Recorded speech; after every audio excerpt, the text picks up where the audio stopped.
নমস্কার বন্ধুরা, আজ আমি তোমাদের কাছে শুধুমাত্র একটা ডিম দিয়ে বাড়ি ভর্তি লোকের জন্য ব্রেড এগ টোস্ট বানিয়ে দেখাবো। প্রায় 5 থেকে 6টা ব্রেড এগ টোস্ট কিন্তু খুব ইজিলি বানিয়ে নিতে পারবে তোমরা শুধুমাত্র একটা ডিম দিয়ে।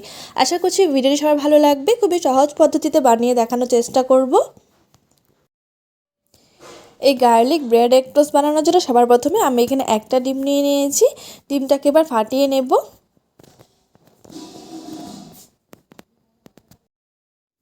তারপর একটা চামচের মাধ্যমে ডিমটাকে ভালো করে একটু ফেটিয়ে নিতে হবে। আমি এখানে একটা ডিম দিয়ে করছি, তোমরা চাইলে 2-3টে ডিম দিয়েও করতে পারো, কিন্তু এই একটা ডিম দিয়ে কিন্তু 5 থেকে 6টা ব্রেড এগ টোস্ট খুব ইজিলি হয়ে যাবে। নর্মালি কিন্তু একটা ডিম দিয়ে শুধুমাত্র একটা বা দুটো হয়, এর চেয়ে কিন্তু বেশি এগ টোস্ট হতে চায় না। কিন্তু আজ আমি তোমাদেরকে একটু অন্যরকম পদ্ধতিতে প্রায় 4 থেকে 5টা ব্রেড এগ টোস্ট বানিয়ে দেখাবো। তারপর এর মধ্যে দিয়ে দিচ্ছি একটা মাঝারি মাপের পেঁয়াজ কুচি, একটু মিহি করে কেটেছি। যেহেতু এটা গার্লিক ব্রেড টোস্ট, গার্লিক কিন্তু অবশ্যই দিতে হবে, তাই এর মধ্যে কয়েক কোয়া রসুন দিয়ে দিয়েছি ভালো করে গ্রেট করে। তার দিয়ে দিচ্ছি 2টো কাঁচা লঙ্কা ঝালের জন্য। দিয়ে দেব একটা মাঝারি মাপের টমেটো কুচি, আর দিয়ে দিচ্ছি খুবই সামান্য পরিমাণে একটু ধনেপাতা।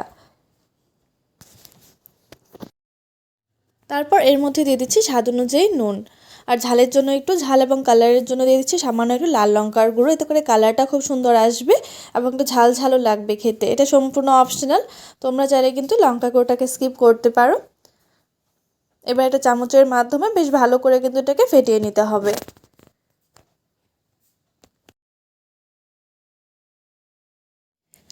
এসব উপকরণগুলোকে একসাথে ভালো করে ডিমের সাথে মিশিয়ে নিয়েছি। এভাবে কিন্তু অমলেট করে বানিয়ে খেলেও কিন্তু দুর্দান্ত লাগে খেতে। তোমাদের এভাবে কার কার পছন্দ হয় অমলেট বানিয়ে খেলে অবশ্যই আমাকে কমেন্টস করে জানিও।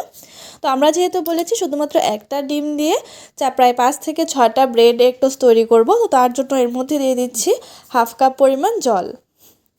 ভিডিওটি স্কিপ করবে না, অবশ্যই সম্পূর্ণ দেখার চেষ্টা। খুব বেশি জল দিইনি, মাত্র হাফ কাপ পরিমাণ দিয়েছি, একটা ডিমে হাফ কাপ পরিমাণ জল দিয়েছি। এবার এর মধ্যে দিয়ে দেবো 2 টেবিল চামচ পরিমাণ কর্নফ্লাওয়ার। তোমাদের ঘরে যদি কর্নফ্লাওয়ারটা না থাকে সেক্ষেত্রে তোমরা ময়দা ব্যবহার করতে পারো, ময়দা কিংবা চালের গুঁড়ো। এতে করে কিন্তু ব্রেডের মধ্যে অন্যরকম একটা টেস্ট অ্যাড হবে, একটু ক্রাঞ্চিনেসও আসবে, খেতে কিন্তু দারুণ লাগবে। আর ডিমের ফ্লেভারটাও কিন্তু পুরোপুরি থেকে যাবে ব্রেডের মধ্যে। কর্নফ্লাওয়ারটা ভালো করে মিশিয়ে নিলাম। তো আমাদের ব্যাটারটা কিন্তু অনেকটা পরিমাণে বেড়ে গেছে, তোমরা দেখতেই পারছো। তারপর ব্রেড এগ টোস্ট বানানোর জন্য ব্রেড তো লাগবেই, তো আমি এখানে কয়েকটা ব্রেড নিয়ে নিয়েছি। যে ব্রেডের সাইজগুলো কিন্তু অনেকটা বড়, তোমরা দেখতেই পারছো। এই বড় বড় ব্রেডের সাইজগুলো কিন্তু প্রায় 5 থেকে 6টা খুব ইজিলি হয়ে যাবে। আর ছোট সাইজ হলে তাহলে কিন্তু পুরো 10টা মতো হয়ে যাবে। ব্রেডগুলো কিন্তু অনেকটাই বড়। এবার ভালো করে ব্যাটারের মধ্যে একটু চুবিয়ে নেব। নিয়ে অন্যদিকে আমি একটি প্যানে সামান্য একটু তেল গরম হওয়ার জন্য বসিয়ে দিয়েছি। তেলটা পুরোপুরি গরম হয়ে গেলে এর মধ্যে ব্রেডটা দিয়ে উল্টে পাল্টে 2 পিঠ কিন্তু ভেজে নিতে হবে। ব্রেডের ওপর আরও সামান্য একটু ব্যাটার ভালো করে লাগিয়ে দিচ্ছি। যত ভালো করে ব্যাটারটা লাগবে ততই কিন্তু ব্রেডের টেস্টটা আসবে। এভাবে লাগিয়ে 2 পিঠ ভেজে নেব। 1 পিঠ প্রায় ভাজা হয়ে গেছে। ব্রেড ভাজতে কিন্তু খুব বেশি একটা সময় লাগে না। এবার এটাকে উল্টে দেব।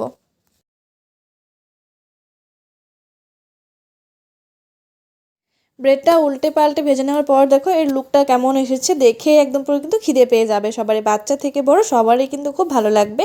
অবশ্যই তোমরা বাড়িতে এটা ট্রাই করে দেখতে পারো। আমি এখানে তেল দিয়ে করেছি, তোমরা চাইলে কিন্তু এখানে বাটার দিয়েও করতে পারো ব্রেডটা। দুপাশেই কিন্তু বেশ ভালো করে ভাজা হয়ে গেছে। এবার এটাকে তুলে নেব। এভাবে এক এক করে বাকিগুলোকে ভেজে তুলে নেব। তো তোমাদের এই একটা ডিমের পাউরুটির রেসিপি কেমন লাগলো অবশ্যই আমাকে কমেন্টস করে জানিও। ভালো লাগলে চ্যানেলটিকে সাবস্ক্রাইব করে পাশে থাকা বেল আইকনটিতে প্রেস করে দিও। ভিডিওটি শেষ পর্যন্ত দেখার জন্য অনেক অনেক ধন্যবাদ। অবশ্যই তোমরা ট্রাই করে দেখতে পারো এই রেসিপিটি, ভীষণই কার্যকরী একটি রেসিপি।